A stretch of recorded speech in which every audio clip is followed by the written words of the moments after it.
क्या आप जानते हैं एक फटे हुए 500 रुपए के नोट की भी वही कीमत होती है जो एक नए नोट की होती है? ठीक वैसे ही आपकी वैल्यू भी कभी कम नहीं होती, चाहे दुनिया आपको कितना भी गिरा दे। आज मैं आपको एक ऐसी कहानी सुनाने जा रहा हूं जो आपकी जिंदगी बदल देगी। एक छोटे से गांव में रोहन नाम का एक नौजवान लड़का रहता था। रोहन बहुत ही होनहार और मेहनती था। उसका सपना था कि वो शहर जाकर बड़ा आदमी बने, अपने माँ बाप का नाम रोशन करे।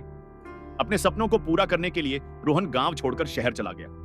उसके पास ज्यादा पैसे नहीं थे, लेकिन हौसला बुलंद था। उसने सोचा था कि मेहनत से सब कुछ हासिल हो जाएगा। शहर पहुंचकर रोहन ने नौकरी ढूंढनी शुरू की, पर हर जगह उसे निराशा ही मिली। कहीं उसकी क्वालिफिकेशन कम थी तो कहीं एक्सपीरियंस नहीं था। कुछ लोग उसके गांव के कपड़ों को देखकर हंस देते तो कुछ उसकी इंग्लिश सुनकर मजाक उड़ाते। धीरे धीरे रोहन का आत्मविश्वास टूटने लगा। वो खुद से कहने लगा, शायद मैं इस लायक नहीं हूं, शायद मैं कभी कुछ नहीं बन पाऊंगा। एक दिन रोहन बेरोजगारी से परेशान होकर एक पार्क में बैठा था, निराश और हताश। तभी उसकी नजर एक बुजुर्ग आदमी पर पड़ी जो पार्क की बेंच पर अखबार पढ़ रहे थे।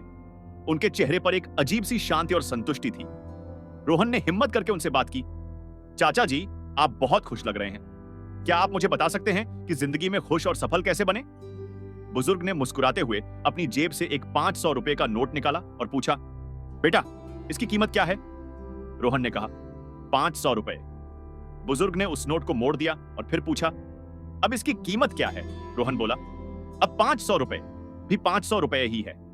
फिर बुजुर्ग ने उस नोट को जमीन पर गिरा दिया, उसे पैर से रौंदा और फिर उठाकर पूछा, अब बताओ इसकी कीमत क्या है? रोहन थोड़ा कंफ्यूज होकर बोला, चाचा जी, अब भी 500 रुपए ही है। आप क्या कहना चाह रहे हैं? बुजुर्ग ने रोहन के कंधे पर हाथ रखा और कहा, बेटा, यही तो मैं तुम्हें समझाना चाहता हूं। इस नोट को मोड़ने से, गिराने से, रौंदने से इसकी वैल्यू कम नहीं हुई। ठीक वैसे ही जिंदगी में चाहे कितनी भी मुश्किलें आएं, कितने भी लोग तुम्हें नीचा दिखाएं, तुम्हारा मजाक उड़ाएं, तुम्हारी असली वैल्यू कभी कम नहीं होती। तुम्हारी कीमत तुम्हारे अंदर है, तुम्हारी मेहनत में है, तुम्हारे इरादों में है। दुनिया की राय से तुम्हारी वैल्यू तय नहीं होती, तुम खुद अपनी वैल्यू तय करते हो। यह बात सुनकर रोहन की आंखों में आंसू आ गए। उसे एहसास हुआ कि वो दूसरों की राय से खुद को जज कर रहा था। उसने अपनी सेल्फ रिस्पेक्ट को दूसरों के हाथों में दे दिया था। बुजुर्ग ने आगे कहा, बेटा, आज तुम्हें लग रहा है कि तुम कुछ नहीं हो क्योंकि तुम्हारे पास पैसे नहीं हैं, अच्छे कपड़े नहीं हैं, बड़ी डिग्री नहीं है। लेकिन याद रखो, ये सब बाहरी चीजें हैं। तुम्हारा असली वैल्यू तुम्हारे कैरेक्टर में है, तुम्हारी मेहनत में है, तुम्हारे सपनों में है। जब तक तुम खुद अपनी इज्जत नहीं करोगे, दुनिया तुम्हारी इज्जत नहीं करेगी। सेल्फ रिस्पेक्ट का मतलब घमंड नहीं है। सेल्फ रिस्पेक्ट का मतलब है खुद को समझना, अपनी एबिलिटीज पर भरोसा करना और दुनिया के सामने कॉन्फिडेंस के साथ खड़े होना। रोहन ने पूछा, लेकिन चाचा जी, मैं ये कैसे करूं? मुझे तो हर जगह रिजेक्शन मिल रहा है। बुजुर्ग ने कहा, बेटा, रिजेक्शन तुम्हारी कीमत नहीं बताता। वो सिर्फ ये बताता है कि वो जगह तुम्हारे लिए सही नहीं थी। हीरे को पहचानने के लिए परखने वाली नजर चाहिए।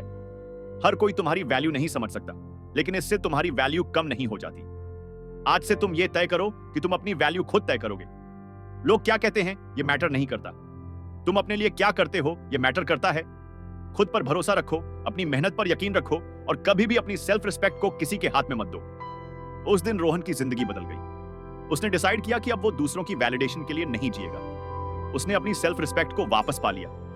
अगले दिन से रोहन ने नई ऊर्जा के साथ मेहनत करनी शुरू की। वो रिजेक्शन से डरना बंद कर दिया।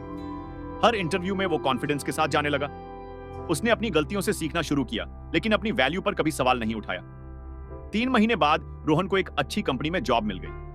लेकिन असली जीत ये नहीं थी। असली जीत ये थी कि रोहन ने अपनी सेल्फ रिस्पेक्ट वापस पा ली थी। अब वो जानता था कि उसकी वैल्यू उसके अंदर है, बाहर नहीं। दोस्तों, ये कहानी हम सबकी कहानी है। हम सब कभी ना कभी ऐसी सिचुएशन में फंसते हैं जहां लोग हमारी वैल्यू को क्वेश्चन करते हैं। लेकिन याद रखिए, आपकी वैल्यू कभी कम नहीं होती। चाहे दुनिया आपको कितना भी नीचे गिरा दे, चाहे कितने भी लोग आप पर हंसें, चाहे आपको कितनी भी बार रिजेक्शन मिले, आपकी असली कीमत आपके अंदर है। अगर आपको यह कहानी पसंद आई हो तो लाइक करना मत भूलिएगा और कमेंट में बताइए कि आपने अपनी सेल्फ रिस्पेक्ट को कैसे बनाए रखा। आपकी कहानी क्या है? धन्यवाद।